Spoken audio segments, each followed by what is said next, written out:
আসসালামু আলাইকুম। কবির ঠিক বাংলা এর পক্ষ থেকে সবাইকে জানাচ্ছি স্বাগতম। প্রিয় শিক্ষার্থীবৃন্দ, এসএসসি 2022, তো এসএসসি 2022-এর এটি হচ্ছে 21 সালে যেহেতু এসএসসি হয়েছে এই জন্য দশম শ্রেণীর জন্য 2022 আমি লিখেছি। এখানে হচ্ছে অ্যাসাইনমেন্ট নাম্বার 1 পদার্থবিজ্ঞান 2। তো এটার শিরোনাম আমরা দিয়েছে আলোর প্রতিফলন অধ্যায় থেকে নেওয়া হচ্ছে, এই জন্য আলোর প্রতিফলন দিয়েছি। প্রিয় শিক্ষার্থীবৃন্দ, এই আজকে যে নতুন অ্যাসাইনমেন্টটি দিচ্ছে সেটি নিয়ে আলোচনা করব। প্রথমে যেটা আমরা দেখব অ্যাসাইনমেন্টে যে নির্ধারিত সিলেবাস আছে। তো অ্যাসাইনমেন্টের সিলেবাস দেখার আগে বলি, প্রিয় শিক্ষার্থীবৃন্দ, আপনারা যারা আমার চ্যানেল নতুন তারা অবশ্যই চ্যানেলটিকে সাবস্ক্রাইব করে বেল আইকনটি অন করে দিবেন এবং এখান থেকে যে নতুন নতুন আপনাদের 22 সালের এসএসসি পরীক্ষার জন্য যে যে বিষয়গুলো পরীক্ষা হবে সেই বিষয়ের উপর আমি কিন্তু অলরেডি ক্লাস দিয়েছি, যেগুলো পরীক্ষার জন্য। প্রিয় শিক্ষার্থীবৃন্দ, আপনারা সেগুলো পেতে হলে অবশ্যই যেই নিজ নিজ যে অধ্যায় আছে, যে যে সাবজেক্ট আছে সেই সাবজেক্টের লিস্টে যে দেখতে পারবেন। শিক্ষার্থীবৃন্দ, চলে যাচ্ছি যে আমাদের নির্ধারিত সিলেবাস আছে। দেখেন, এখান থেকে আমাদের যেটা আছে সেটি হচ্ছে আজকের এই পদার্থবিজ্ঞানের যে অ্যাসাইনমেন্টের বিষয় করে 1925, আর শিরোনাম এটাও আপনারা লিখতে পারেন যে এটি হচ্ছে শিরোনাম দিতে পারেন যে দর্পণ ব্যাখ্যা করে উত্তল এবং অবতল দর্পণের বস্তুর প্রতিবিম্ব ব্যাখ্যাকরণ। আর একটি অষ্টম অধ্যায় থেকে নেওয়া হয়েছে। এখানে 4টি নির্দেশনা করতে হবে, আলোর প্রতিফলন সূত্র দুটি ব্যাখ্যা করতে হবে, আলোর দর্পণের প্রকারভেদ, উত্তল দর্পণের প্রতিবিম্ব আর হচ্ছে অবতল দর্পণের প্রতিবিম্ব, এই 4টা বিষয় আলোচনা করতে হবে। তো চলে যাচ্ছে সরাসরি উত্তরে। তো প্রথমে আলোর প্রতিফলনটা একটু দেখেন যে আলোর প্রতিফলনটা কি। কোনো স্বচ্ছ মাধ্যমে ভিতর দিয়ে আলো যাওয়ার সময় অন্য মাধ্যমে বাধা পেয়ে দুই মাধ্যমের বিভেদ তল থেকে কিছু পরিমাণ আলো আগের মাধ্যমে ফিরে আসে, এই ঘটনাকে বলা হয় আলোর প্রতিফলন। তো আমি এখানে প্রথমে আলোর প্রতিফলনের সূত্র সংজ্ঞা দেওয়ার চেষ্টা করেছি। এরপরে সূত্র লেখা হচ্ছে, দুটি সূত্র আছে। এটি হচ্ছে আপাতিত রশ্মি প্রতিফলিত রশ্মি আপতন বিন্দুতে প্রতিফলনের উপর অঙ্কিত অবিলম্ব একই সমতলে অবস্থান করে, আর দ্বিতীয় সূত্র হচ্ছে প্রতিফলন কোণ আপতন কোণের সমান। এটি হচ্ছে 1 নম্বর নির্দেশনার উত্তর। যেভাবে আসে এতটুকু লিখলেই আপনার 1 নম্বর নির্দেশনা শেষ হয়ে যাবে।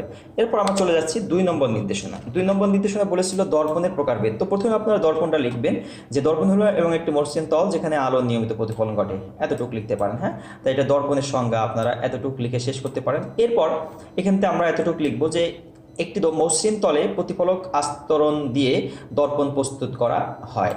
আচ্ছা, গেল। এছাড়া আমরা যেই দর্পণ কত প্রকার কি কি এটা বলেছে, দর্পণ আমরা এরপর লিখবো হচ্ছে দর্পণ প্রধানত 2 প্রকার, একটা হচ্ছে সমতল দর্পণ আর একটা গোলীয় দর্পণ। তো এরপরে সমতল এবং গোলীয় দর্পণে আর কি আছে দেখি। সমতল দর্পণে আমরা দেখতে পাচ্ছি প্রতিফলক পৃষ্ঠটি যদি মসৃণ ও সমতল হয় তাতে আলোর নিয়মিত প্রতিফলন ঘটে, তবে সেই পৃষ্ঠকে সমতল দর্পণ বলা হয়। আমরা সচরাচর যেই চেহারা দেখার জন্য ব্যবহার করি এটা হচ্ছে সমতল দর্পণ। এখন আসো গোলীয় দর্পণ কি। প্রতিফলক পৃষ্ঠটি যদি মসৃণ এবং গোলীয় হয়, অর্থাৎ প্রতিফলক পৃষ্ঠটি যদি কোনো গোলকের অংশবিশেষ হয় এবং তাতে আলোর নিয়মিত প্রতিফলন ঘটে তবে তাকে গোলীয় দর্পণ বলে, এতটুকু আপনারা লিখবেন। এরপর গোলীয় দর্পণ আবার 2 প্রকার, একটা হচ্ছে অবতল দর্পণ আর একটা উত্তল দর্পণ। অবতল দর্পণ হচ্ছে কোনো গোলকের অবতল পৃষ্ঠ যদি প্রতিফলক রূপে কাজ করে, অর্থাৎ আলোর নিয়মিত প্রতিফলন ঘটে, দর্পণে সংঘটিত হয়, অবতল পৃষ্ঠে হতে সংঘটিত হয়, তবে দর্পণকে অবতল দর্পণ বলে। এ পর্যন্ত আপনারা লিখবেন। এরপরে চলে যাচ্ছে হচ্ছে এখানে 2টি চিত্র দেখতে পাচ্ছেন, একটা হচ্ছে অবতল দর্পণের জন্য, এটি হচ্ছে অবতল দর্পণের জন্য। এখানে 2টি চিত্রই আমরা দেখতে পাচ্ছি। আপনারা অবতল উত্তলের যদি চিত্র দিতে চান দর্পণে, সেক্ষেত্রে উত্তল দর্পণের চিত্র দিবেন হচ্ছে এরকম করে এই, আর অবতল দর্পণের চিত্র দিবেন হচ্ছে এরকম করে, এটা হচ্ছে অবতল দর্পণের চিত্র দিবেন। উত্তল দর্পণ হচ্ছে কোনো গোলকের উত্তল পৃষ্ঠ যদি প্রতিফলক রূপে কাজ করে, অর্থাৎ আলোর নিয়মিত প্রতিফলন ঘটে, তাহলে যদি গোলীয় দর্পণ এর উত্তল পৃষ্ঠকে সংঘটিত হয় তবে সেই দর্পণকে উত্তল দর্পণ বলে, এতটুকু লিখে দেবেন। তাহলে এটি চলে গেল আমাদের দ্বিতীয় নির্দেশনা। এখন আসছে তৃতীয় নির্দেশনা। তৃতীয় নির্দেশনায় ছিল হচ্ছে উত্তল দর্পণের প্রতিবিম্ব। তো উত্তল দর্পণের প্রতিবিম্ব এখানে যেভাবে আছে সেভাবে আপনারা লিখবেন হুবহু। এটি হচ্ছে চিত্র আঁকাতে হবে, আঁকানোর পর এখানে কীভাবে দেয়া হয়েছে, এই প্রতিবিম্বটি সবসময় সোজা এবং বস্তু চেয়ে আকারে ছোট হয়, এভাবে যেভাবে আছে লিখবেন। লেখার পর দেখেন এটা আঁকানো হয়েছে এভাবে। এখানে তো লক্ষ্যবস্তু আছে, লক্ষ্যবস্তু থেকে আমরা একটা সমান্তরাল আকর্ষণ দিলে সেটা হচ্ছে প্রধান প্রকাশে চলে যায়, আমরা এদিকে বাড়াইছি প্রধান সমান্তরাল, আর একটা হচ্ছে কেন্দ্র দিয়ে এসে কেন্দ্র দিয়ে ফিরে চলে যায়। সেই ক্ষেত্রে কিন্তু এটি আমাদের মেলে না, এদিকে আপাতন মানে প্রতিফলিত রশ্মিগুলো ছেদ করে না, সেদিন পেছনের দিকে ছেদ করে আমাদের এই জায়গায় ছেদ হয়েছে, এটি হচ্ছে বিম্ব। যেভাবে আছেন সেভাবে লিখবেন। এরপর একটু অংশ আছে, এটি হচ্ছে উত্তল দর্পণে একটি অংশ যেভাবে আছে। তো এখান থেকে আরেকটি বিষয় আমরা দেখতে পাচ্ছি যে এই জায়গা থেকে প্রতিবিম্বের আকৃতি ক্রমশ বড় হতে থাকবে এবং তা সর্বদাই বস্তুর আকারে চেয়ে ছোট হতে থাকবে। এরপর কোনো নির্দিষ্ট দর্পণের অর্থাৎ নির্দিষ্ট ফোকাস দূরত্ব এফ এর গোলীয় দর্পণের সামনে ইউ দূরত্বে যদি কোনো লক্ষ্যবস্তু থাকে তাহলে যে অবস্থানে প্রতিবিম্ব সৃষ্টি হবে তার দূরত্ব ভি নিম্নলিখিত সমীকরণ পাওয়া যাবে। তো এটা আমরা এখানে লেখার দরকার নাই, এতটুকু না লিখলেও সমস্যা নেই, এতটুকু আপনারা লিখে শেষ করবেন। এরপর 4 নম্বর যেটা ছিল অবতল দর্পণে প্রতিবিম্ব। অবতল দর্পণে গঠিত প্রতিবিম্বের আকার, অবস্থান, আকৃতি দর্পণের সামনে অবস্থিত লক্ষ্যবস্তুর অবস্থানের উপর নির্ভর করে। লক্ষ্যবস্তুর অবস্থানের পরিবর্তন হলে প্রতিবিম্বের অবস্থান ও আকৃতি পরিবর্তন ঘটে থাকে।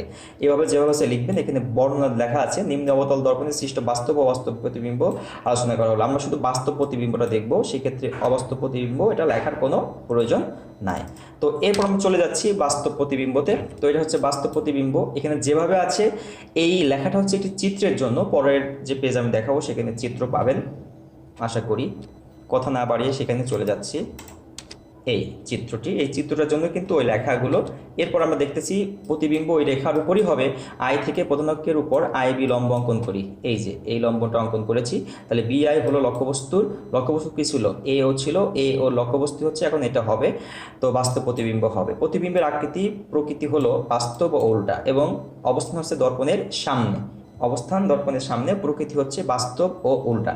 এবং আকৃতি কি, আকৃতি হচ্ছে লক্ষ্যবস্তু যা ছিল তার থেকে হচ্ছে ছোট হয়েছে। তো আপনারা এটা লিখে নিতে পারেন যে আকৃতি হচ্ছে লক্ষ্যবস্তু থেকে ছোট আর অবস্থান হচ্ছে দর্পণের সামনে। প্রিয় শিক্ষার্থীবৃন্দ, এইটুক ছিল আমাদের যে প্রথম এটা ষষ্ঠ সপ্তাহের জন্য এসএসসি 2022, এটা আপনাদের জন্য ছিল। এসএসসি 2022-এর জন্য পদার্থবিজ্ঞান 1 অ্যাসাইনমেন্ট নাম্বার হচ্ছে 1, এটি সমাধান করে দেওয়ার চেষ্টা করলাম। আশা করি এখান থেকে সম্পূর্ণই একটা 100 মার্কের জন্য আপনারা অ্যাসাইনমেন্টে জমা দিতে পারবেন। পরবর্তী যে ট্রেডগুলো আছে সেই ট্রেডের অ্যান্সারগুলো দিব। তো যাদের যে ট্রেড আছে সেই ট্রেডের অ্যান্সার পেতে হলে অবশ্যই কমেন্ট এবং লাইকের মাধ্যমে জানাতে পারেন যে আমরা এই ট্রেডটি পাই। প্রিয় শিক্ষার্থীবৃন্দ, আশা করি এই অ্যাসাইনমেন্টটি সবার মাঝে শেয়ার করে দিবেন। সবাইকে স্বাগতম জানিয়ে শেষ করছি। আসসালামু আলাইকুম।